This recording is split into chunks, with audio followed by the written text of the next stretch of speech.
എല്ലാവർക്കും നമസ്കാരം. എൻ്റെ ഭൂമി പോർട്ടൽ വഴി എന്തെല്ലാം സർവീസുകൾ ലഭ്യമാണ് എന്നുള്ളതാണ് ഈ ഒരു ട്രെയിനിങ് വീഡിയോയിൽ പറയാൻ പോകുന്നത്. അപ്പോൾ ഇതിനായി ഞാൻ ആദ്യം എൻ്റെ ഭൂമി എന്ന് പറഞ്ഞ വെബ് പോർട്ടൽ ഓപ്പൺ ചെയ്യുകയാണ്. ഇതിനായി ഗൂഗിളിലോ മറ്റേതെങ്കിലും സെർച്ച് എഞ്ചിനിലോ എൻ്റെ ഭൂമി എന്ന് ടൈപ്പ് ചെയ്യുന്നു. ഓക്കെ, ഫസ്റ്റ് കാണുന്ന എൻ്റെ ഭൂമി, അതായത് സർവേ ഡോട്ട് എൻ്റെ ഭൂമി എന്ന് പറയുന്ന ഈ പോർട്ടലല്ല കയറേണ്ടത്. താഴേക്ക് വന്നു കഴിഞ്ഞാൽ എൻ്റെ ഭൂമി .kerala.gov.in എന്ന് പറഞ്ഞ ഒരു പോർട്ടൽ ഉണ്ടായിരിക്കും. ഇതിലാണ് കയറേണ്ടത്. ഇതിലാണ് നമ്മുടെ മുഴുവൻ സർവീസുകളും അവൈലബിൾ ആയിട്ടുള്ളത്. സോ ഞാൻ എൻ്റെ ഭൂമി എന്ന് പറയുന്ന ഈ ഒരു പോർട്ടലിലേക്ക് കയറുന്നു. അപ്പോൾ ഇതാണ് നമ്മുടെ പോർട്ടൽ വരുന്നത്. പോർട്ടലിൽ എന്തൊക്കെ ഫീച്ചേഴ്സ് അവൈലബിൾ ആണ് എന്നുള്ളത് ഇവിടെ താഴേക്ക് സ്ക്രോൾ ചെയ്ത് കഴിഞ്ഞാൽ നമുക്ക് കാണാൻ സാധിക്കും. അപ്പോൾ അത്തരത്തിലുള്ള എല്ലാ ഓപ്ഷനുകളും നമുക്ക് ഇവിടെ തന്നെ കാണുന്നതാണ്. അതുപോലെ തന്നെ നമുക്ക് ആദ്യമായി സർവീസുകൾ ലഭ്യമാണെന്നുണ്ടെങ്കിൽ ഇതിലേക്ക് ലോഗിൻ ചെയ്യേണ്ടതുണ്ട്. ലോഗിൻ ചെയ്യുന്നതിന് മുന്നേയായി നമ്മളൊരു എൻ്റെ ഭൂമി യൂസർ ആവാൻ വേണ്ടി രജിസ്റ്റർ ചെയ്യേണ്ടതുണ്ട്. സോ നമുക്ക് ഇവിടെ വെച്ചിട്ട് തന്നെ രജിസ്റ്റർ എന്ന് പറഞ്ഞ ബട്ടൺ ക്ലിക്ക് ചെയ്തുകൊണ്ട് നമ്മുടെ പേര് വിവരങ്ങൾ എൻ്റർ ചെയ്ത് രജിസ്ട്രേഷൻ എന്ന് പറഞ്ഞ ബട്ടൺ കാണാം. രജിസ്ട്രേഷൻ എന്ന് പറഞ്ഞ ബട്ടൺ ക്ലിക്ക് ചെയ്യുന്നു. നമ്മുടെ ആ സിസ്റ്റത്തിൽ ചോദിക്കുന്ന മൊബൈൽ നമ്പർ, അതുപോലെ തന്നെ അഡ്രസ്സ്, പേര്, വിവരങ്ങൾ, പാസ്വേഡ് എന്നുള്ള ഡീറ്റെയിൽസുകൾ മുഴുവൻ നമ്മൾ എൻ്റർ ചെയ്ത് കൊടുത്തു കഴിഞ്ഞാൽ നമുക്കൊരു അക്കൗണ്ട് ക്രിയേറ്റ് ആവുന്നതാണ്. ആ അക്കൗണ്ട് ഉപയോഗിച്ചുകൊണ്ട് നമുക്കിവിടെ ലോഗിൻ ചെയ്യാൻ സാധിക്കുന്നതാണ്. ഇപ്പോൾ ഞാൻ എൻ്റെ ലോഗിനിലേക്ക് കടക്കുകയാണ്. അതിനുശേഷം എന്തൊക്കെ ഫീച്ചേഴ്സാണ് അവൈലബിൾ ആയിട്ടുള്ളത് എന്നുള്ളത് ഞാനിവിടെ കാണിച്ചു തരാം. ഇവിടെ ലോഗിൻ ബട്ടൺ ക്ലിക്ക് ചെയ്യുന്നു. സിറ്റിസൺ ലോഗിൻ എന്ന് പറഞ്ഞ ഓപ്ഷൻ കാണാം. സോ ഞാൻ സിറ്റിസൺ ലോഗിൻ എന്ന് പറഞ്ഞ ബട്ടൺ ക്ലിക്ക് ചെയ്യുന്നു. തുടർന്ന് വരുന്ന വിൻഡോയിൽ എൻ്റെ യൂസറിൻ്റെ ക്രെഡൻഷ്യലാണ് ഞാൻ എൻ്റർ ചെയ്ത് കൊടുക്കാൻ പോകുന്നത്. യൂസർ നെയിമായിട്ട് മൊബൈൽ നമ്പർ ചോദിക്കുന്നുണ്ട്. സോ ഞാനിവിടെ മൊബൈൽ നമ്പർ എൻ്റർ ചെയ്ത് കൊടുക്കുന്നു. ശേഷം ലോഗിൻ കൊടുക്കുന്നു. ലോഗിൻ കൊടുത്തു കഴിഞ്ഞ് നമുക്ക് പാസ്വേഡ് എൻ്റർ ചെയ്യാനുള്ള ഓപ്ഷൻ വരും. ഞാനിവിടെ പാസ്വേഡും കൊടുക്കുന്നു. ഇത്രയും കഴിഞ്ഞാൽ ലോഗിൻ ചെയ്യുക എന്ന് പറഞ്ഞ ബട്ടൺ ക്ലിക്ക് ചെയ്യുമ്പോൾ നമ്മുടെ മൊബൈലിലേക്ക് ഒരു OTP വരുന്നതാണ്. ആ OTP കൂടെ നമ്മളിവിടെ എൻ്റർ ചെയ്ത് കൊടുക്കേണ്ടതുണ്ട്. OTP എൻ്റർ ചെയ്തതിനു ശേഷം OTP സമർപ്പിക്കുക എന്ന് പറഞ്ഞ ബട്ടൺ ക്ലിക്ക് ചെയ്യുന്നു.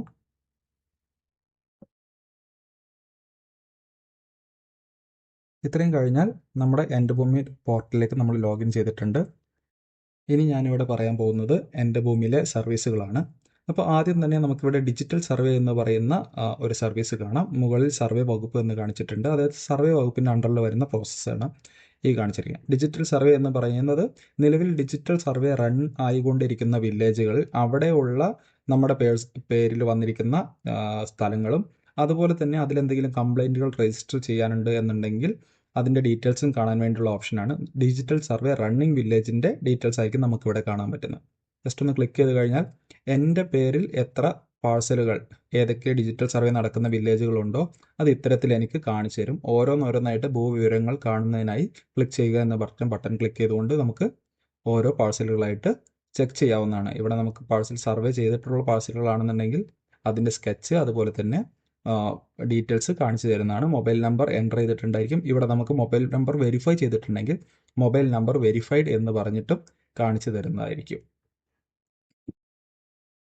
അപ്പോൾ ഇത്തരത്തിൽ നമ്മുടെ പാഴ്സലുകൾ നമ്മുടെ ലോഗിനിൽ കാണണമെന്നുണ്ടെങ്കിൽ, ഡിജിറ്റൽ സർവേ നടന്നുകൊണ്ടിരിക്കുന്ന പാഴ്സലുകൾ നമുക്ക് എൻ്റെ ഭൂമി ലോഗിനിൽ കാണണമെന്നുണ്ടെങ്കിലും പരാതി നൽകണമെന്നുണ്ടെങ്കിലും നമുക്ക് ആദ്യം തന്നെ ഈ പാഴ്സലുകൾ സർവേ ചെയ്യുന്ന നേരത്ത് തന്നെ വന്നിരിക്കുന്ന സർവേർ നമ്മുടെ മൊബൈൽ നമ്പർ ചോദിക്കുകയും അത് നമ്മുടെ ലാൻഡ് രജിസ്റ്ററിൽ റെക്കോർഡ് ചെയ്യുകയും അതിൻ്റെ ഒരു OTP വെരിഫിക്കേഷൻ നടത്തുകയും ചെയ്യുന്നുണ്ടായിരിക്കും. അപ്പോൾ ഇതിന് പൂർണ്ണമായി സഹകരിച്ച് കഴിഞ്ഞാൽ മാത്രമായിരിക്കും നമ്മുടെ പാഴ്സലുകൾ ഇവിടെ ഇതുപോലെ എൻ്റെ ഭൂമി പോർട്ടലിൽ കാണാൻ സാധിക്കണം. നമ്മൾ സർവേർ വരുന്ന നേരത്ത് മൊബൈൽ നമ്പർ കൊടുത്തിട്ടില്ല എന്നുണ്ടെങ്കിൽ ഇതുപോലെ നമുക്കിവിടെ കാണാൻ സാധിക്കില്ല. അത് പിന്നീട് ഈ ഒരു ഡാറ്റ മുഴുവൻ റവന്യൂ ഡിപ്പാർട്ട്മെൻറ്റിലേക്ക് കൊടുത്തു കഴിഞ്ഞാൽ പിന്നീട് വില്ലേജ് ഓഫീസിൽ പോയിട്ട് മാറ്റാനുള്ള ഓപ്ഷൻ ആയിരിക്കും ഉണ്ടാവുന്നത്. അപ്പോൾ ഇത്തരത്തിൽ എനിക്ക് എൻ്റെ പാഴ്സലുകൾ, എൻ്റെ സ്ഥലത്തിൻ്റെ ഡീറ്റെയിൽസുകൾ, എനിക്ക് ഏതൊക്കെ വില്ലേജുകളുണ്ടോ, അതുപോലെ ഏതൊക്കെ സർവേ നമ്പറിലാണ് സർവേ ചെയ്തിരിക്കുന്നത് എന്നുള്ള ഡീറ്റെയിൽസ് മുഴുവൻ നമുക്കിവിടെ കാണാൻ സാധിക്കും. ഇതിൽ തന്നെ എന്തെങ്കിലും പരാതികൾ ഉണ്ടെന്നുണ്ടെങ്കിൽ ഇതിൻ്റെ ഉള്ളിൽ തന്നെ പരാതി അപേക്ഷിക്കാനുള്ള ഓപ്ഷനും ഉണ്ടായിരിക്കും. ഓക്കെ, ഇത് കൂടാതെ നമുക്ക് നമ്മുടെ ഭൂമി തിരയണം എന്നുണ്ടെങ്കിൽ നമുക്ക് ഭൂമി തിരയുക എന്ന് പറഞ്ഞ ഓപ്ഷൻ ഇവിടെയുണ്ട്. ഇത് ക്ലിക്ക് ചെയ്തുകൊണ്ട് നമുക്ക് ഡിജിറ്റൽ സർവേ നടന്നുകൊണ്ടിരിക്കുന്ന ഏത് വില്ലേജുകളുടെയും സർവേ പാഴ്സലുകൾ പ്രത്യേകം സർവേ, അത് ഡിജിറ്റൽ സർവേ പ്രകാരം അല്ലെങ്കിൽ പഴയ സർവേ പ്രകാരം എന്നുള്ള ബട്ടണുകൾ ക്ലിക്ക് ചെയ്തുകൊണ്ട് നമുക്ക് സെർച്ച് ചെയ്യാവുന്നതാണ്.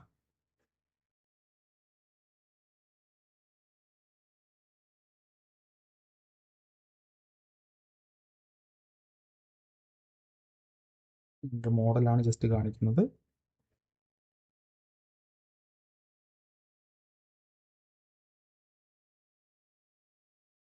ഇത്തരത്തിൽ നമുക്ക് ഏത് പാഴ്സലുകളും സെർച്ച് ചെയ്യാം. അതിൻ്റെ ഐ ബട്ടൺ ക്ലിക്ക് ചെയ്ത് കഴിഞ്ഞാൽ പാഴ്സലുകളുടെ ഡീറ്റെയിൽസ് നമുക്ക് ഇതുപോലെ തന്നെ മാസ്ക് ചെയ്ത രീതിയിൽ കാണുവാൻ സാധിക്കുന്നതാണ്.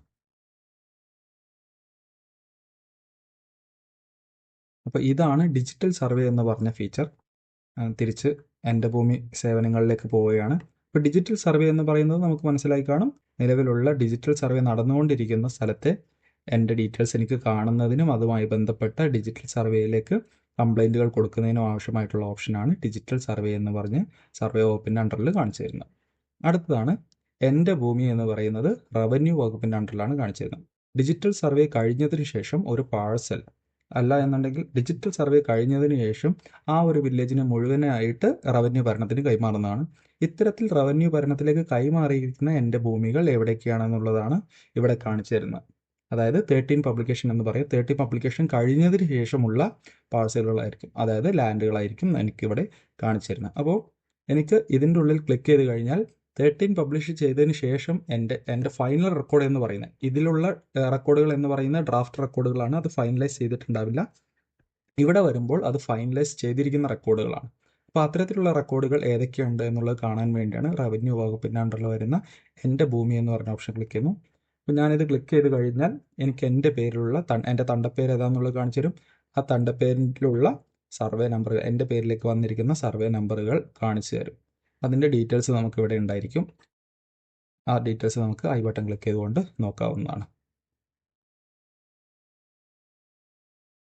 ഏറ്റവും താഴേക്ക് വന്നു കഴിഞ്ഞാൽ ആ ബെൻഡ് പോയിന്റുകളുടെ ഈ ഓരോ പോയിന്റുകളുടെയും കോർഡിനേറ്റ് കൂടെ നമുക്കിവിടെ കാണിച്ചു തരുന്നുണ്ടായിരിക്കും. ഇത് എൻ്റെ പേരിൽ 13 പബ്ലിഷ് ചെയ്തതിന് ശേഷം വരുന്ന പാഴ്സലുകൾ മാത്രമാണ് ഇവിടെ കാണിച്ചു തരുന്നത്. ഡിജിറ്റൽ സർവേ നടക്കുന്നത് തൊട്ട് മുമ്പിലായിരിക്കും കാണിച്ചു തരുന്നത്. അതുപോലെ തന്നെ നമുക്കിവിടെ ഒരു മെസ്സേജ് ഉണ്ട്.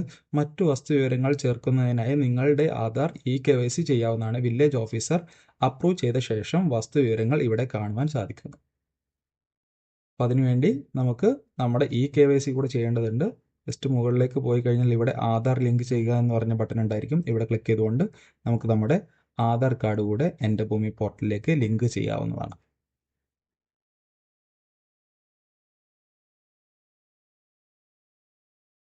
താഴേക്ക് വരുന്നു. അടുത്തതായിട്ട് ലാൻഡ് ബാങ്ക്. അപ്പോൾ ഞാൻ ഈ പറയാൻ പോകുന്ന ഓപ്ഷനുകളെല്ലാം ഡിജിറ്റൽ സർവേക്ക് ശേഷമുള്ളതാണ്. ഈ ഒരൊറ്റ ഓപ്ഷൻ മാത്രമാണ് ഡിജിറ്റൽ സർവേക്ക് മുമ്പുള്ള കാര്യങ്ങൾ നോക്കുന്നതിന്, ഡിജിറ്റൽ സർവേ നടന്നുകൊണ്ടിരിക്കുന്ന നേരത്തുള്ള കാര്യങ്ങൾ നോക്കുന്നതിന്. അപ്പോൾ ഇവിടെ റവന്യൂ ബാങ്ക്, ഈ ഒരു എൻ്റെ ഭൂമി എന്ന് പറഞ്ഞ് റവന്യൂ വകുപ്പിൻ്റെ അണ്ടറിൽ വന്നത് എൻ്റെ പേരിലുള്ള പാഴ്സലുകൾ മാത്രമാണ്. പക്ഷേ ഇവിടെ എന്ന് പറഞ്ഞാൽ ലാൻഡ് ബാങ്ക് എന്ന് പറയുന്നത് 13 പബ്ലിഷ് ചെയ്തിട്ടുള്ള എല്ലാ വില്ലേജിൻ്റെയും എല്ലാ പാഴ്സലുകളും നമുക്ക് കാണുവാനുള്ള ഓപ്ഷനാണ്. ജസ്റ്റ് ഒന്ന് ക്ലിക്ക് ചെയ്യുന്നു, കാണിച്ചു തരാം. ക്ലിക്ക് ചെയ്യുന്നു, ഏത് ജില്ലയാണോ എനിക്ക് വേണ്ടത് ഞാൻ ആ ജില്ല 13 പബ്ലിഷ് ചെയ്തിരിക്കുന്ന ജില്ല, റവന്യൂ ഭരണത്തിലേക്ക് കൈമാറിയിരിക്കുന്ന ജില്ലയുടെ പേര് ഞാനിവിടെ ജില്ലയുടെ പേര് സെലക്ട് ചെയ്തു, താലൂക്ക് സെലക്ട് ചെയ്യുന്നു.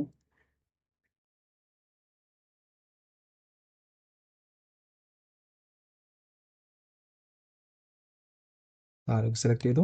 അതുപോലെ തന്നെ വില്ലേജ് കൂടെ ഞാൻ സെലക്ട് ചെയ്യുന്നു. ഇത്രയും സെലക്ട് ചെയ്ത് കഴിഞ്ഞാൽ എൻ്റെ ഡാറ്റ 13 പബ്ലിഷ് ചെയ്തിട്ടുള്ള വില്ലേജ് ആണെങ്കിൽ ആ ഒരു ഡാറ്റ എനിക്കിവിടെ കാണുവാൻ സാധിക്കുന്നതാണ്. സൂം ചെയ്ത് നോക്കിയതിന് ശേഷം നമുക്ക് ഏത് പാഴ്സലാണോ വേണ്ടതെന്നുണ്ടെങ്കിൽ ആ പാഴ്സൽ ക്ലിക്ക് ചെയ്ത് നോക്കാം. ക്ലിക്ക് ചെയ്ത് നോക്കിക്കഴിഞ്ഞാൽ ആ പാഴ്സലിൻ്റെ ഡീറ്റെയിൽസ് നമുക്ക് മാസ്ക് ചെയ്തിട്ട് കാണിച്ചു തരുന്നതാണ്. നമുക്ക് ജസ്റ്റ് മനസ്സിലാക്കുന്നതിന് വേണ്ടി ഇത്രയും ഡീറ്റെയിൽസ് കാണിച്ചു തരുന്നു എന്ന് മാത്രമാണ്.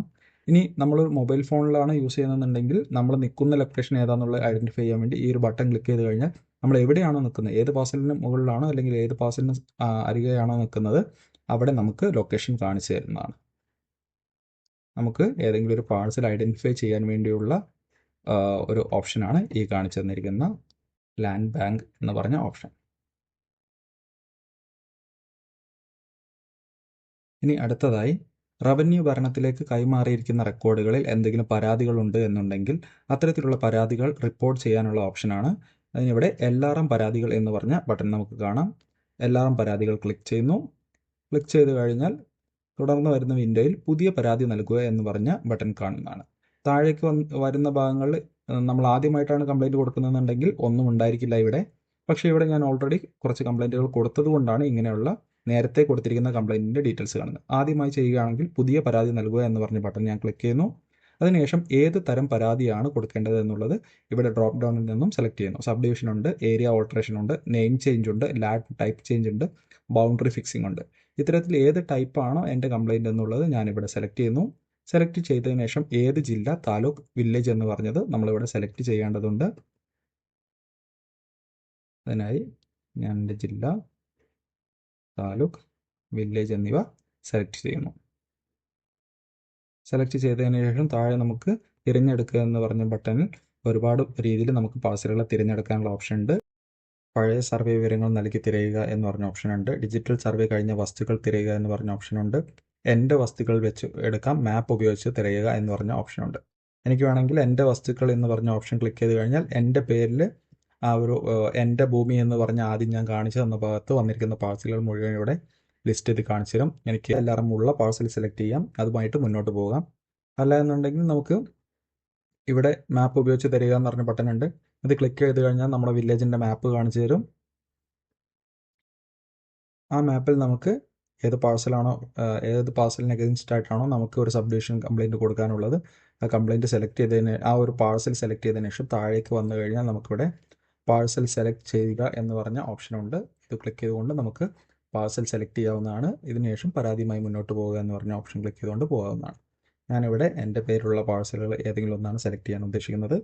എൻ്റെ വസ്തുക്കൾ സെലക്ട് ചെയ്യുന്നു. അതിൽ എൻ്റെ വസ്തുക്കൾ ഏതാണോ ഞാൻ അതിൽ ജസ്റ്റ് എനിക്ക് എല്ലാവരും കൊടുക്കേണ്ട വസ്തുവിൽ ഞാൻ സെലക്ട് ചെയ്തു. ഇതിനുശേഷം പരാതിയുമായി മുന്നോട്ട് പോവുക എന്ന് പറഞ്ഞ ബട്ടൺ ക്ലിക്ക് ചെയ്തുകൊണ്ട് ഞാൻ മുന്നിലേക്ക് പോവുകയാണ്. ഓക്കെ, താഴേക്ക് വന്നു കഴിഞ്ഞാൽ നമുക്കിവിടെ ഒരു LT നമ്പർ ജനറേറ്റ് ആയിട്ടുള്ളത് കാണാൻ സാധിക്കും. ഇതാണ് ലാൻഡ് ട്രാൻസാക്ഷൻ ഐഡൻറ്റിഫിക്കേഷൻ നമ്പറാണ്. ഈ നമ്പറിനെ ബേസ് ചെയ്തുകൊണ്ടാണ് ഇനി നമ്മുടെ ട്രാൻസാക്ഷൻ മുന്നിലേക്ക് പോയിക്കൊണ്ടിരിക്കുന്നത്. അതുപോലെ തന്നെ നമ്മൾ അപ്ലിക്കേഷൻ സ്റ്റാറ്റസ് എന്ന് പറയുന്ന ഭാഗത്ത് നമ്മൾ എന്ത് ചെയ്തു എന്നുള്ളത് വരുന്നുണ്ട്. ഇത് കൂടുതൽ കാണുക എന്ന് പറഞ്ഞ ബട്ടൺ ക്ലിക്ക് ചെയ്ത് കഴിഞ്ഞാൽ ഈ പരാതി ഇപ്പോൾ ഏത് സ്റ്റേജിലാണ് ഉള്ളതെന്നുള്ളത് സ്റ്റെപ്പ് ബൈ സ്റ്റെപ്പ് ആയിട്ട് കാണിച്ചു തരും. അതിനുശേഷം താഴേക്ക് വരുന്നു. താഴേക്ക് വന്നു കഴിഞ്ഞാൽ എൻ്റെ ഭൂവിവരങ്ങൾ വീണ്ടും കാണണമെന്നുണ്ടെങ്കിൽ നമുക്കിവിടെ ക്ലിക്ക് ചെയ്തുകൊണ്ട് കാണാം. ഞാനിവിടെ തുടരുക എന്ന് പറഞ്ഞ ബട്ടൺ ക്ലിക്ക് ചെയ്യുന്നു. അതിനുശേഷം താഴേക്ക് വന്നു കഴിഞ്ഞാൽ എൻ്റെ അപേക്ഷൻ്റെ പേര്, ഡീറ്റെയിൽസ് ഇവിടെ കൊടുത്തിട്ടുണ്ട്. അതുപോലെ തന്നെ ഹെക്ടർ എന്ന് പറയുന്ന നമ്മൾ എത്ര ഹെക്ടറാണ് നമുക്ക് കട്ട് ചെയ്ത് വരേണ്ടത് എന്നുള്ളതാണ് ഇവിടെ ചോദിച്ചിരിക്കുന്നത്. അപ്പോൾ ഞാനിവിടെ ഹെക്ടർ എന്ന് പറയുന്ന ഭാഗത്ത് എൻ്റെ സ്ഥലം ഇപ്പോൾ 8 ആറുള്ള സ്ഥലമാണ്. ഞാൻ അതിൽ നിന്നും 4 ആറാണ് സബ് ഡിവിഷൻ ചെയ്യാൻ വേണ്ടി കൊടുക്കുന്നത്. അപ്പോൾ ഹെക്ടർ എന്ന് പറയുന്ന ഭാഗത്ത് 0 കൊടുത്തു, ആർ എന്ന് പറയുന്ന ഭാഗത്ത് 4 എന്ന് കൊടുത്തു, സ്ക്വയർ മീറ്റർ എന്ന് പറയുന്ന ഭാഗത്ത് 0 എന്ന് കൊടുത്തു. അതുപോലെ തന്നെ നമുക്ക് കൂടുതൽ എന്തെങ്കിലും വിഷയം ഇവിടെ അവതരിപ്പിക്കണം, എൻ്റെ പരാതിയുമായി ബന്ധപ്പെട്ട് എനിക്ക് കൂടുതലായിട്ട് എൻ്റർ ചെയ്ത് കയറ്റണം എന്നുണ്ടെങ്കിൽ അധിക വിവരങ്ങൾ എന്ന് പറയുന്ന ഭാഗത്ത് നമുക്കിവിടെ എൻ്റർ ചെയ്യാവുന്നതാണ്. അത്തരത്തിൽ എൻ്റർ ചെയ്തതിന് ശേഷം നമുക്ക് അപ്ലോഡ് ചെയ്യേണ്ട രേഖകൾ എന്ന് പറയുന്ന ഭാഗങ്ങളിൽ താഴെ നമുക്ക് വേണ്ട രേഖകൾ ഇവിടെ സെലക്ട് ചെയ്തുകൊണ്ട് ഫയൽ സെലക്ട് ചെയ്ത് കൊടുക്കാവുന്നതാണ്. സേവ് ഡ്രാഫ്റ്റ് കൊടുക്കുന്നു. അതിനുശേഷം submit and proceed to payment എന്ന് പറഞ്ഞ ബട്ടൺ ക്ലിക്ക് ചെയ്തുകൊണ്ട് നമുക്ക് ഓക്കെ കൊടുത്ത് മുന്നിലേക്ക് പോകാവുന്നതാണ്. പ്രൊസീഡ് ടു പേയ്മെൻറ്റ് എന്ന് പറഞ്ഞ ബട്ടൺ ക്ലിക്ക് ചെയ്യുന്നു. ഇവിടെ താഴെ തുക അടയ്ക്കുക എന്നുള്ള ബട്ടൺ നമുക്ക് കാണാൻ സാധിക്കും. തുക അടയ്ക്കുക എന്നുള്ള ബട്ടൺ ക്ലിക്ക് ചെയ്തുകൊണ്ട് പേയ്മെൻറ്റ് കംപ്ലീറ്റ് ചെയ്യുന്നു.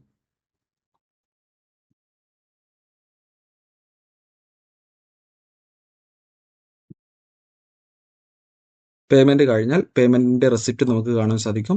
ഇതോടുകൂടി ഒരു LRM കംപ്ലയിൻറ്റ് റൈസ് ആയിട്ടുള്ളതാണ്. ഇപ്പോൾ ഈ ഒരു കംപ്ലയിൻറ്റ് തഹസിൽദാറിൻ്റെ ലോഗിനിലേക്ക് വന്നിട്ടുണ്ടായിരിക്കും. ഇനി തഹസിൽദാറാണ് ആ കംപ്ലയിൻറ്റിനെ LRM ഹെഡ് സർവേയറിലേക്ക് ട്രാൻസ്ഫർ ചെയ്ത് കൊടുക്കുന്നത്. LRM ഹെഡ് സർവേയർ ആയിരിക്കും വീണ്ടും ഇതിനെ LRM സർവേയറിലേക്ക് കൊടുക്കുന്നത്. അവിടെ വെച്ചിട്ടായിരിക്കും ബാക്കിയുള്ള പ്രൊസീജിയറെല്ലാം ചെയ്യുന്നത്. ഇത്തരത്തിലാണ് ഒരു കംപ്ലയിൻറ്റ് റൈസ് ചെയ്യുന്നത്.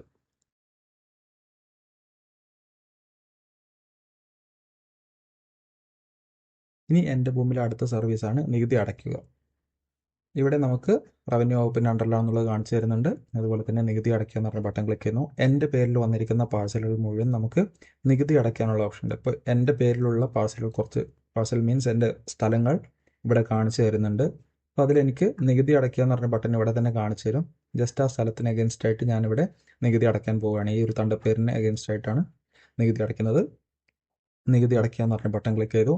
അപ്പോൾ താഴേക്ക് വന്നു കഴിഞ്ഞാൽ ഇവിടെ കാണിച്ചു തരുന്നുണ്ട് payment request is submitted four approval. Payment option will be available after getting the approval from the village office. അതായത് ഡിജിറ്റൽ സർവേ കഴിഞ്ഞ് ആദ്യമായിട്ട് ഈ പാഴ്സൽ ഇപ്പോൾ റവന്യൂ ഭരണത്തിലേക്ക് വന്നിരിക്കുകയാണ്. അപ്പോൾ ആദ്യമായിട്ട് നമ്മൾ വില്ലേജ് ഓഫീസിൽ ഈ പാഴ്സലിലേക്ക് അടയ്ക്കാൻ ശ്രമിക്കുന്ന നേരത്ത് ഈ ഒരു പാഴ്സൽ, ഈ ഒരു സ്ഥലത്തെക്കുറിച്ചുള്ള പഴയ ഏതെങ്കിലും പെൻഡിങ് ടാക്സുകളോ അങ്ങനെ എന്തെങ്കിലും ഉണ്ടോ എന്നുള്ളത് വില്ലേജ് ഓഫീസർക്കൊന്ന് വെരിഫൈ ചെയ്യേണ്ടതുണ്ട്. അപ്പോൾ അതിനുവേണ്ടി ആദ്യമായി ഈ പാഴ്സൽ ഒരു തവണ അവരൊരു വൺ ടൈം വെരിഫിക്കേഷൻ നടത്തും. ആ ഒരു OTV നടത്തുന്നതിന് വേണ്ടിയുള്ളൊരു അപ്രൂവലാണ് ഈ കാണിച്ചു തന്നിരിക്കുന്നത്. അപ്പോൾ ഇങ്ങനെ ഒരു നമ്മൾ പേയ്മെൻറ്റിലേക്ക് പോകുന്ന ഈ ഒരു റിക്വസ്റ്റ് വരുന്ന നേരത്തെ തന്നെ വില്ലേജ് ഓഫീസർക്ക് അവിടേക്ക് അവരുടെ പേയ്മെൻറ്റ് റിക്വസ്റ്റിലേക്ക് വന്നിട്ടുണ്ടായിരിക്കും. അവരവിടെ നോക്കുന്നു. അതുപോലെ തന്നെ എന്തെങ്കിലും ഡ്യൂ ഉണ്ടെന്നുണ്ടെങ്കിൽ അത് മുഴുവൻ അവിടെ ആഡ് ചെയ്യുന്നു. ആഡ് ചെയ്ത് അവിടെ അപ്രൂവ് കൊടുക്കുന്ന നേരത്ത് നമുക്കിവിടെ പേയ്മെൻറ്റ് ചെയ്യാൻ വേണ്ടിയുള്ള ഓപ്ഷൻ വരുന്നതാണ്. അപ്പോൾ വില്ലേജ് ഓഫീസറുടെ വൺ ടൈം വെരിഫിക്കേഷൻ കഴിഞ്ഞിട്ടുണ്ട്. വീണ്ടും അതേ ഒരു ഓപ്ഷനിലേക്ക് ക്ലിക്ക് ചെയ്ത് കണ്ട് കയറുന്ന നേരത്ത് നമുക്കിവിടെ OTV കഴിഞ്ഞ് അതിൻ്റെ തുക അടയ്ക്കാനുള്ള ഓപ്ഷൻ വരുന്നതായിരിക്കും. നോക്കുമ്പോൾ ഇവിടെ നമുക്ക് തുക അടയ്ക്കാനുള്ള ഓപ്ഷൻ വന്നിട്ടുണ്ട്. തുക അടയ്ക്കുക എന്ന് പറഞ്ഞ ബട്ടൺ ക്ലിക്ക് ചെയ്യുന്നു. അതിനുശേഷം നമ്മൾ നോർമലി ഓൺലൈൻ സൈറ്റുകളിലെല്ലാം പേയ്മെൻറ്റ് ചെയ്യുന്ന പോലെ തന്നെ നമുക്ക് ഇതിൽ പേയ്മെൻറ്റ് ചെയ്യാവുന്നതാണ്. UPI ചെയ്തുകൊണ്ടോ അല്ലെങ്കിൽ ക്രെഡിറ്റ് കാർഡോ നെറ്റ് ബാങ്കിങ്ങോ ഏത് വഴി വേണമെങ്കിലും നമുക്കിവിടെ പേയ്മെൻറ്റ് ചെയ്യാവുന്നതാണ്. ഞാനിവിടെ UPI വഴി ചെയ്യുന്നതാണ് കാണിക്കാൻ പോകുന്നത്. പേയ്മെൻറ്റ് ചെയ്ത് കഴിഞ്ഞാൽ നമുക്ക് ടാക്സ് റെസിപ്റ്റ് ഇവിടെ കാണിച്ചു തരുന്നതാണ്. ഇതാണ് നമ്മുടെ ഡിജിറ്റൽ സർവേ കഴിഞ്ഞതിന് ശേഷമുള്ള പുതിയ മോഡൽ ടാക്സ് റെസിപ്റ്റ്. ഇതിനുശേഷം നമുക്ക് അടുത്തതായിട്ടുള്ള ഒരു ഓപ്ഷനാണ് പ്രീമ്യൂട്ടേഷൻ റിക്വസ്റ്റ് എന്ന് പറയുന്നത്. നിലവിലുള്ള ലാൻഡ് ട്രാൻസാക്ഷൻ നടത്തുന്നതിന് വേണ്ടി ഒരു പ്രീമ്യൂട്ടേഷൻ സ്കെച്ച് ജനറേറ്റ് ചെയ്യേണ്ടതുണ്ട്. അതുപോലെ തന്നെ തണ്ടപ്പേ സർട്ടിഫിക്കറ്റിന് വേണ്ടി അപ്ലൈ ചെയ്യേണ്ടതുണ്ട്. ഈ രണ്ട് കാര്യങ്ങളും ഈ പ്രീമ്യൂട്ടേഷൻ റിക്വസ്റ്റ് എന്ന് പറയുന്ന ഈ റിക്വസ്റ്റ് വഴിയാണ് നമുക്ക് ചെയ്യാനുള്ളത്. അപ്പോൾ ഇതിനായി പ്രീമ്യൂട്ടേഷൻ റിക്വസ്റ്റ് എന്ന് പറയുന്ന ബട്ടൺ ക്ലിക്ക് ചെയ്യുന്നു. അതിനുശേഷം പുതിയ പ്രീമ്യൂട്ടേഷൻ റിക്വസ്റ്റ് എന്ന് പറയുന്ന ഓപ്ഷൻ ക്ലിക്ക് ചെയ്യുന്നു. ഇവിടെ നമുക്ക് നമ്മുടെ പേരിലുള്ള സ്ഥലങ്ങൾ കാണിച്ചു തരുന്നതാണ്. അപ്പോൾ ഇത്തരത്തിലുള്ള സ്ഥലങ്ങളിൽ എനിക്കിവിടെ ഒരു സ്ഥലം മുഴുവനായിട്ടോ അല്ലെങ്കിൽ ഭാഗികമായിട്ടോ നമുക്ക് ട്രാൻസാക്ഷൻ നടത്താവുന്നതാണ്. അപ്പോൾ അതിനുവേണ്ടി നമുക്കിവിടെ സൈഡിൽ സെലക്ട് എന്ന് പറഞ്ഞ ഭാഗത്ത് മുഴുവനായി അല്ലെങ്കിൽ ഭാഗികമായി എന്ന് പറയുന്ന ഓപ്ഷൻസ് ഉണ്ടായിരിക്കുന്നതാണ്. അപ്പോൾ ഇതിൽ ഏതാണോ നമുക്ക് വേണ്ടത്, എനിക്ക് മുഴുവനായിട്ടാണ് ഞാൻ എൻ്റെ ട്രാൻസാക്ഷൻ നടത്തുന്നതെന്നുണ്ടെങ്കിൽ മുഴുവനായി എന്ന് പറഞ്ഞ ബട്ടൺ ക്ലിക്ക് ചെയ്യുന്നു, സെലക്ട് ചെയ്യുന്നു. താഴേക്ക് വന്നു കഴിഞ്ഞാൽ അപേക്ഷിക്കുക എന്ന് പറഞ്ഞ ഓപ്ഷൻ ക്ലിക്ക് ചെയ്യാവുന്നതാണ്. അല്ല എനിക്ക് ഭാഗികമായാണ് വേണ്ടതെന്നുണ്ടെങ്കിൽ എനിക്കിവിടെ ഭാഗികമായി എന്നുള്ളത് സെലക്ട് ചെയ്യാം. ഇവിടെ ടിക്ക് ബട്ടൺ ഇട്ട് കൊടുക്കാം. അതുപോലെ തന്നെ താഴേക്ക് വന്നതിന് ശേഷം അപേക്ഷിക്കുക എന്ന് പറഞ്ഞ ബട്ടൺ ക്ലിക്ക് ചെയ്യാം. ഇപ്പോൾ ഞാനിത് ഒരു സ്ഥലത്തിനാണ് കാണിച്ചത്. എനിക്ക് ഒന്നിലധികം സ്ഥലം ഒരുമിച്ച് വേണം, അതിൻ്റെ ട്രാൻസാക്ഷൻ ഒരുമിച്ച് നടത്താൻ പോവുകയാണ് എന്നുണ്ടെങ്കിൽ ഒന്നിലധികം സ്ഥലങ്ങൾ നമുക്ക് സെലക്ട് ചെയ്യാം. അത് ആ ഒരു സ്ഥലം മുഴുവനായിട്ടാണോ ഭാഗികമായിട്ടാണോ ഏത് തരത്തിൽ വേണമെങ്കിലും നമുക്ക് ഇവിടെ സെലക്ട് ചെയ്യാവുന്നതാണ്. അപ്പോൾ ഇത്തരത്തിൽ നമ്മൾ സെലക്ട് ചെയ്യുന്നു. സെലക്ട് ചെയ്തതിന് ശേഷം അപേക്ഷിക്കുക എന്ന് പറയുന്ന ബട്ടൺ കാണാം. അപേക്ഷിക്കുക എന്ന് പറഞ്ഞ ബട്ടൺ ഞാൻ ക്ലിക്ക് ചെയ്യുന്നു. അപേക്ഷിക്കുക എന്ന് പറഞ്ഞ ബട്ടൺ ക്ലിക്ക് ചെയ്തപ്പോൾ അടുത്ത പേജിലേക്ക് പോയിട്ടുണ്ട്. ഇവിടെ നമുക്ക് പുതിയതായിട്ടൊരു LTIN നമ്പർ ജനറേറ്റ് ആയത് കാണാം. ഇപ്പോൾ രണ്ട് തരത്തിലാണ് നമുക്ക് LTIN നമ്പറുകൾ വരുന്നത്. ഒന്ന് ട്രാൻസാക്ഷൻ ചെയ്യുന്ന നേരത്തും ഒരു LTIN നമ്പർ ജനറേറ്റ് ആവുന്നുണ്ട്. അല്ല എന്നുണ്ടെങ്കിൽ ഒരു കംപ്ലയിൻറ്റ് കൊടുക്കുന്ന LRM കംപ്ലയിൻറ്റ് കൊടുക്കുന്ന നേരത്തും ഒരു LTIN നമ്പർ നമുക്ക് ജനറേറ്റ് ആവുന്നുണ്ട്. നേരത്തെ LRMൽ പറഞ്ഞ പോലെ തന്നെ കൂടുതൽ കാണുക എന്ന് പറഞ്ഞ ബട്ടൺ ക്ലിക്ക് ചെയ്ത് കഴിഞ്ഞാൽ നമ്മുടെ ആപ്ലിക്കേഷൻ്റെ സ്റ്റാറ്റസ് എന്താണെന്നുള്ളത് കാണുവാൻ സാധിക്കുന്നതാണ്. ഇതുപോലെ താഴേക്ക് വന്നു കഴിഞ്ഞാൽ നമ്മൾ സെലക്ട് ചെയ്തിരിക്കുന്ന ഭൂമികളുടെ ഡീറ്റെയിൽസ് നമുക്കിവിടെ കാണിച്ചു തരുന്നുണ്ട്. ഒരു ഭൂമി ഞാൻ മുഴുവനായിട്ടും മറ്റൊരെണ്ണം ഭാഗികമായിട്ടുമാണ് കൊടുക്കാൻ വെച്ചിരിക്കുന്നത്. ഭൂമിയുടെ വിവരങ്ങൾ നമുക്കിവിടെ കാണിച്ചു തരും. സ്കെച്ച് ലഭ്യമല്ല എന്നുള്ളത് കാണിച്ചു തരുന്നുണ്ട്. തണ്ടപ്പ് സർട്ടിഫിക്കറ്റ് ലഭ്യമായിട്ടില്ല എന്നുള്ളതും കാണിച്ചു തരുന്നുണ്ട്. കാരണം നമ്മൾ അതിനു വേണ്ടി റിക്വസ്റ്റ് ചെയ്തിട്ടില്ല, ചെയ്യാൻ പോകുന്നേ ഉള്ളൂ. ഇതിനുശേഷം ഞാൻ വാങ്ങുന്ന വ്യക്തിയുടെ വിവരങ്ങൾ ഇവിടെ ചേർത്ത് കൊടുക്കേണ്ടതുണ്ട്. അപ്പോൾ എനിക്ക് വേണമെന്നുണ്ടെങ്കിൽ ഈ മുഴുവനായിട്ടുള്ളതിൽ 2 പേരെ കൊടുക്കാം. അല്ലാന്നുണ്ടെങ്കിൽ വാങ്ങുന്ന വ്യക്തികൾ 2 പേരാണെന്നുണ്ടെങ്കിൽ 2 പേരുടെ പേര് കൊടുക്കാം. 3 പേരാണെന്നുണ്ടെങ്കിൽ 3 പേരുടെ പേരുകൾ കൊടുക്കാം. അതുപോലെ തന്നെ ഭാഗികമായിട്ടുള്ളതും ഇതുപോലെ തന്നെ കൊടുക്കാവുന്നതാണ്. ഞാനിവിടെ വാങ്ങുന്ന വ്യക്തിയുടെ വിവരങ്ങൾ ചേർക്കാൻ പോവുകയാണ്. വാങ്ങുന്ന വ്യക്തിയുടെ വിവരങ്ങൾ എന്ന് പറഞ്ഞ ഭാഗത്ത് ഞാൻ ക്ലിക്ക് ചെയ്തു. അതിനുശേഷം ഞാനിവിടെ വാങ്ങുന്ന വ്യക്തികൾ ഓൾറെഡി എൻ്റെ ഭൂമിയിൽ രജിസ്റ്റേർഡ് ആണെന്നുണ്ടെങ്കിൽ അവരുടെ മൊബൈൽ നമ്പർ ഞാനിവിടെ എൻ്റർ ചെയ്ത് കൊടുക്കും. അത്തരത്തിൽ വാങ്ങുന്ന വ്യക്തിയുടെ മൊബൈൽ നമ്പർ ഇവിടെ എൻ്റർ ചെയ്തു. വിശദാംശങ്ങൾ തിരയുക എന്ന് പറഞ്ഞ ബട്ടൺ ക്ലിക്ക് ചെയ്തപ്പോൾ എനിക്ക് ആ വ്യക്തിയുടെ വിശദാംശങ്ങൾ വന്നിട്ടുണ്ട്. ഇത് എൻ്റെ ഭൂമി യൂസർ ആയതുകൊണ്ടാണ് അവരുടെ ഡീറ്റെയിൽസ് വരുന്നത്. അത് മാത്രമല്ല ഈ ഒരു യൂസർ അവരുടെ എൻ്റെ ഭൂമി ലോഗിൻ വഴി എനിക്ക് ഇന്ന പാഴ്സൽ എനിക്ക് അവരുടെ പ്രൊഫൈൽ എടുക്കാനുള്ള ഒരു ഓപ്ഷനും കൂടി ഇനേബിൾ ചെയ്ത് തന്നതുകൊണ്ട് മാത്രമാണ് എനിക്ക് അവരുടെ വിവരങ്ങൾ ഇവിടേക്ക് കിട്ടുന്നത്.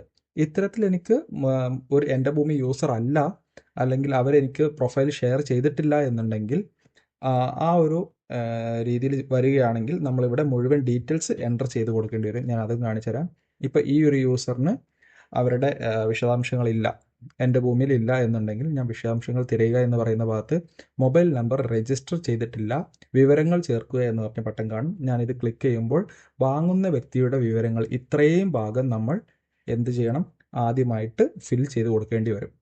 കാരണം എൻ്റെ ഭൂമി യൂസർ ആണെങ്കിൽ ഇത്രയും ഡീറ്റെയിൽസ് ഓൾറെഡി എൻ്റെ ഭൂമിയിൽ ഫില്ല് ചെയ്ത് വെച്ചിട്ടുണ്ട്. അതുകൊണ്ടാണ് നമുക്ക് നേരിട്ട് ഡാറ്റ കിട്ടുന്നത്. ഈ കേസിൽ നമ്മളെല്ലാം മുഴുവനായിട്ട് ഫിൽ ചെയ്യേണ്ടി വരും. അപ്പോൾ കഴിയുന്നതും എൻ്റെ ഭൂമി യൂസർ ആക്കി വെച്ചതിന് ശേഷം ചെയ്യുകയാണെന്നുണ്ടെങ്കിൽ ആ യൂസറിന് അവരുടെ ഡീറ്റെയിൽസ് അവിടെ കാണുവാനും സാധിക്കും. അത് കൂടാതെ അവർക്ക് ഇതുപോലെ നമുക്ക് മറ്റു ആളുകൾക്ക് സ്ഥലങ്ങളെ ട്രാൻസാക്ഷൻ ചെയ്യുന്ന നേരത്ത് കുറച്ചും കൂടി എളുപ്പമായിട്ടുള്ള പ്രോസസ്സുകളായി മാറും. അപ്പോൾ ഇത്തരത്തിൽ ഞാനിവിടെ വിശദാംശങ്ങൾ തിരയുന്നു. ഇവിടെ എനിക്ക് പേര് വരുന്നുണ്ട്. അപ്പോൾ ഞാൻ പറഞ്ഞു ഇത് ഈ വിൻസെൻ്റ് എന്ന് പറയുന്ന ആൾ അവിടെ നിന്ന് അവരുടെ പ്രൊഫൈൽ എനിക്ക് ഉപയോഗിക്കാൻ വേണ്ടി പെർമിഷൻ തന്നതുകൊണ്ട് മാത്രമാണ് എനിക്കിവിടെ പേര് വന്നത്. അതെങ്ങനെയാണെന്നുള്ളത് ജസ്റ്റ് ഒന്ന് കാണിച്ചു തരാം. നമ്മൾ ഏറ്റവും ടോപ്പിലേക്ക് പോയി കഴിഞ്ഞാൽ നമ്മുടെ പ്രൊഫൈൽ ഇവിടെ ഉണ്ട്. ഇപ്പോൾ ഞാൻ പറയാൻ പോകുന്നത് ഈ വാങ്ങാൻ പോകുന്ന ആളുടെ പ്രൊഫൈലിൽ എങ്ങനെയാണ് നമുക്ക് പ്രൊഫൈൽ ഷെയർ ചെയ്ത് തരേണ്ടതെന്നാണ്. അപ്പോൾ ഈ വാങ്ങാൻ പോകുന്ന ആൾ അവരുടെ ഈ ഒരു ഐ ബട്ടൺ ക്ലിക്ക് ചെയ്യണം, ഈ ഒരു ബട്ടൺ ക്ലിക്ക് ചെയ്യണം. ഇതിന് താഴെ നമുക്ക് സ്വകാര്യത എന്ന് പറയുന്ന ബട്ടൺ കാണാം. സ്വകാര്യത എന്ന് പറയുന്ന ബട്ടൺ ക്ലിക്ക് ചെയ്യുന്നു. ഇവിടെ നമുക്ക് പ്രൊഫൈൽ പങ്കിടുക എന്ന് പറയുന്ന ഓപ്ഷൻ ഉണ്ട്. ഇവിടെ ക്ലിക്ക് ചെയ്തുകൊണ്ട് ഏതാൾക്കാണോ എൻ്റെ വ്യക്തി വിവരങ്ങൾ ഷെയർ ചെയ്യേണ്ടത് ആ ആളുടെ ഡീറ്റെയിൽസ് ഇവിടെ കൊടുക്കണം.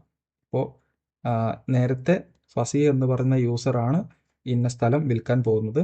അപ്പോൾ ഇവിടെ വ്യക്തിയുടെ പേര് എന്ന് പറയുന്ന ഭാഗത്ത് ഫസി എന്ന് പറഞ്ഞ് കൊടുക്കണം, പേര് കൊടുക്കണം.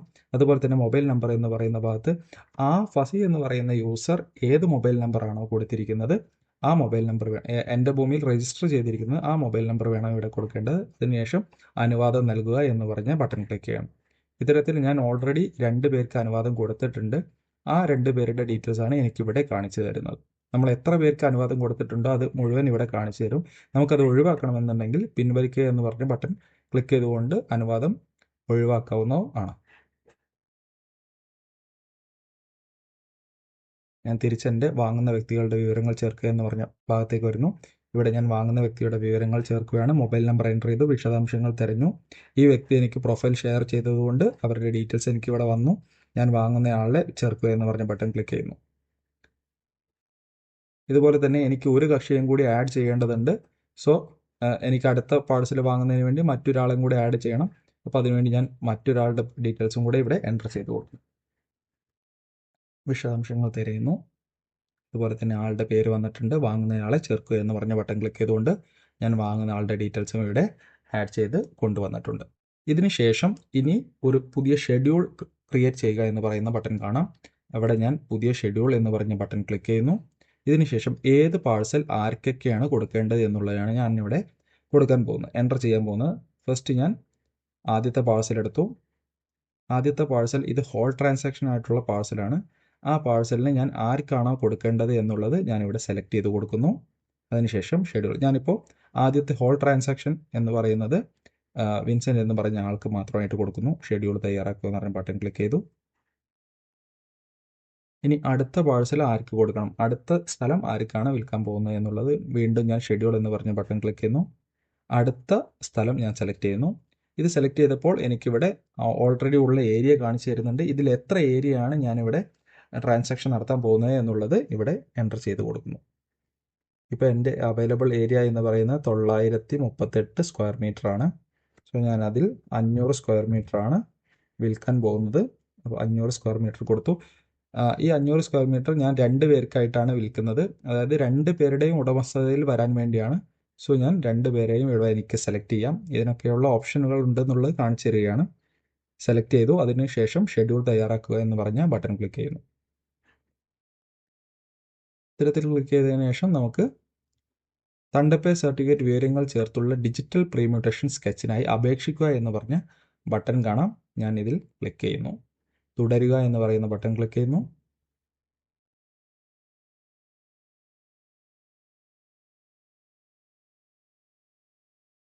അതിനുശേഷം ഇവിടേക്ക് താഴേക്ക് നോക്കിക്കഴിഞ്ഞാൽ payment request is submitted four approval എന്ന് പറഞ്ഞ് എനിക്കുള്ള മെസ്സേജ് വന്നിട്ടുണ്ട്. കാരണം എന്താണെന്ന് വെച്ചാൽ ഈ പാഴ്സലുകളും ഇതിനു മുമ്പ് OTC ചെയ്തിട്ടില്ലായിരുന്നു.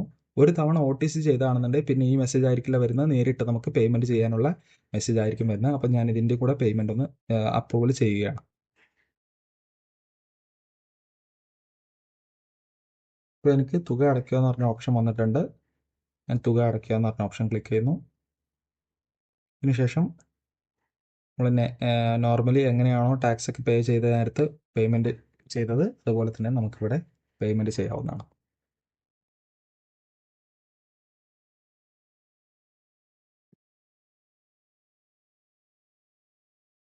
പേയ്മെൻറ്റ് ചെയ്ത് കഴിഞ്ഞപ്പോൾ എനിക്കുള്ള റെസിപ്റ്റ് ഇവിടെ വന്നിട്ടുണ്ട്. ജസ്റ്റ് ഒന്ന് ബാക്ക് അടിക്കുന്നു. വീണ്ടും തിരിച്ചെൻ്റെ ആ ഒരു റിക്വസ്റ്റിലേക്ക് വന്നു കഴിഞ്ഞാൽ ഇവിടെ നമുക്ക് പണം അടച്ച റെസിപ്റ്റ് കാണിച്ചു തരും. അതുപോലെ തന്നെ തണ്ട് പേ സർട്ടിഫിക്കറ്റ് കാണുക, അതുപോലെ തന്നെ സ്കെച്ച് കാണുക എന്ന് പറഞ്ഞ ഓപ്ഷൻ ഉണ്ട്. ഇപ്പോൾ ക്ലിക്ക് ചെയ്ത് കഴിഞ്ഞാൽ നമുക്കിവിടെ സ്കെച്ചും തണ്ട് പേ സർട്ടിഫിക്കറ്റും കാണുന്നുണ്ടായിരിക്കില്ല. കാരണം തണ്ട് പേ സർട്ടിഫിക്കറ്റ് വില്ലേജ് ഓഫീസർ അപ്രൂവ് ചെയ്താലായിരിക്കും നമുക്കിവിടെ വരുന്നത്. അതുപോലെ തന്നെ സ്കെച്ച് സർവേയർ പ്രിപ്പയർ ചെയ്ത് കഴിഞ്ഞാലായിരിക്കും വരുന്നത്. ഇവിടെ 2 കേസ് ഉണ്ട്, മുഴുവനായി അതുപോലെ തന്നെ ഭാഗികമായി എന്നുള്ള പറഞ്ഞ ഓപ്ഷൻ ഉണ്ട്. ഭാഗികമായിട്ടുള്ളതിലായിരിക്കും സർവേയർ ഒരു സ്കെച്ച് പ്രിപ്പയർ ചെയ്തുകൊണ്ട് ഇവിടേക്ക് വരുന്നത്. മുഴുവനായിട്ടുള്ള കേസിൽ എപ്പോഴാണോ വില്ലേജ് ഓഫീസർ അവരുടെ തണ്ടപ്പേർ സർട്ടിഫിക്കേഷൻ അപ്രൂവ് ചെയ്യുന്നത് ആ ഒരു നേരത്ത് തന്നെ നമുക്കിവിടെ മുഴുവനായിട്ടുള്ള പാഴ്സലുകളാണെങ്കിൽ അതിൻ്റെ സ്കെച്ച് കൂടെ വരുന്നതായിരിക്കും. തണ്ടപ്പേർ സർട്ടിഫിക്കറ്റ് അപ്രൂവ് ചെയ്തതിന് ശേഷം മാത്രമായിരിക്കും സ്കെച്ച് ഇവിടേക്ക് വരുന്നത്. ഈ കേസിൽ നമുക്ക് സർവേയുടെ മറ്റു പ്രോസസ്സുകളൊന്നുമില്ല, നേരിട്ട് തന്നെ നമുക്ക് സ്കെച്ച് അവൈലബിൾ ആയിരിക്കും. നമ്മുടെ വില്ലേജ് ഓഫീസർ തണ്ടപ്പേർ സർട്ടിഫിക്കറ്റ് അപ്രൂവ് ചെയ്തിട്ടുണ്ട്. സോ നമുക്കിവിടെ തണ്ടപ്പേർ സർട്ടിഫിക്കറ്റ് കാണുക എന്ന് പറഞ്ഞ ബട്ടൺ ക്ലിക്ക് ചെയ്യുമ്പോൾ തണ്ടപ്പേർ സർട്ടിഫിക്കറ്റ് നമുക്കിവിടെ വരുന്നതായിട്ട് കാണിച്ചു തരും. അതുപോലെ തന്നെ 2 പാഴ്സലിൻ്റെ തണ്ടപ്പേർ സർട്ടിഫിക്കറ്റ് നമുക്കിവിടെ വരുന്നതാണ്.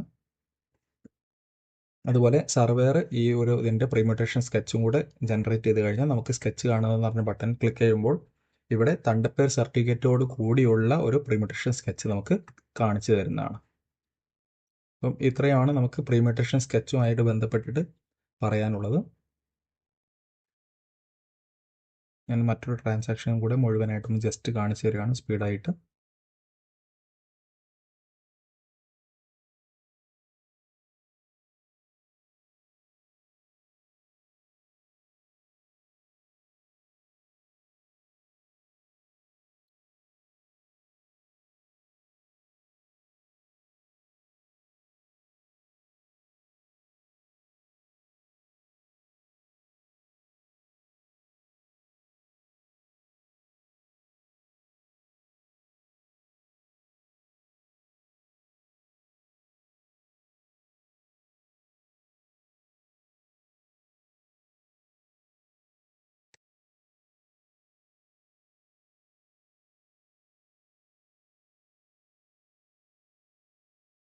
ഇവിടെ ഇപ്പോൾ എൻ്റെ തണ്ടപ്പേർ സർട്ടിഫിക്കറ്റ് വന്നിട്ടുണ്ട്. ഇത് ഞാനൊരു പുതിയ ട്രാൻസാക്ഷൻ കൂടി എടുത്തതാണ്. അതിൽ മുഴുവനായിട്ട് മാത്രമായിട്ട് ഒരു ട്രാൻസാക്ഷൻ വെച്ചിരിക്കുന്നതാണ്. അപ്പോൾ ഞാൻ അവിടെ തണ്ടപ്പേർ സർട്ടിഫിക്കറ്റ് അപ്രൂവ് ചെയ്തതിന് ശേഷം വില്ലേജ് ഓഫീസർ തണ്ടപ്പേർ സർട്ടിഫിക്കറ്റ് അപ്രൂവ് ചെയ്തുകൊണ്ട് ഇവിടെ കക്ഷിയുടെ പോർട്ടലിൽ തണ്ടപ്പേർ സർട്ടിഫിക്കറ്റ് കാണിച്ചു തരുന്നത്. അതുപോലെ തന്നെ സ്കെച്ച് കാണുക എന്ന് പറഞ്ഞ ബട്ടൺ ക്ലിക്ക് ചെയ്യുമ്പോൾ നമുക്കിവിടെ തണ്ടപ്പേർ സർട്ടിഫിക്കറ്റ് ഇൻകോർപ്പറേറ്റ് ചെയ്തിട്ടുള്ള പ്രീമെഡിറ്റേഷൻ സ്കെച്ച് നമുക്കിവിടെ കാണിച്ചു തരുന്നതാണ്. അപ്പോൾ ഇത് മുഴുവനായിട്ടുള്ള പാഴ്സൽ ആയതുകൊണ്ട് സർവേയറുടെ കയ്യിൽ നിന്നും സ്കെച്ച് വരാൻ വേണ്ടിയുള്ള കാലതാമസമില്ല. ഓൾറെഡി നമ്മുടെ എൻ്റെ ഭൂമി പോർട്ടലിൽ സ്കെച്ച് ഉള്ളത് കൊണ്ട് തന്നെ തണ്ടപ്പേർ സർട്ടിഫിക്കറ്റിൻ്റെ കൂടെ തന്നെ സ്കെച്ച് വരുന്നതാണ്. നമ്മൾ ആദ്യം എടുത്ത കേസിൽ നമുക്ക് 2 ട്രാൻസാക്ഷൻ ഉണ്ട്, മുഴുവനായിട്ടും പാർഷ്യലായിട്ടുള്ള ട്രാൻസാക്ഷൻ ഉണ്ട്. അപ്പോൾ അതുകൊണ്ട് തന്നെ ആ പാർഷ്യലായിട്ടുള്ള ട്രാൻസാക്ഷനും കൂടെ കംപ്ലീറ്റ് ആവുന്നതോട് കൂടിയായിരിക്കും ആ 2 പ്രീമെഡിറ്റേഷൻ സ്കെച്ചും കൂടെ നമുക്ക് എൻ്റെ ഭൂമി പോർട്ടലിലേക്ക് വരുന്നത്. അതുകൊണ്ടാണ് ഞാനിവിടെ സിംഗിൾ ആയിട്ടുള്ള ഒരു പാഴ്സലും കൂടെ ഒരു പ്രീമെഡിറ്റേഷൻ സ്കെച്ചിൻ്റെ ഉള്ള റിക്വസ്റ്റ് കൂടെ ചെയ്ത് കാണിച്ചു തന്നത്. അപ്പോൾ ഇത്രയാണ് നമുക്ക് പ്രീമെഡിറ്റേഷൻ സ്കെച്ചിൻ്റെ പ്രോസസ്സുകൾ കാണാനുള്ളത്.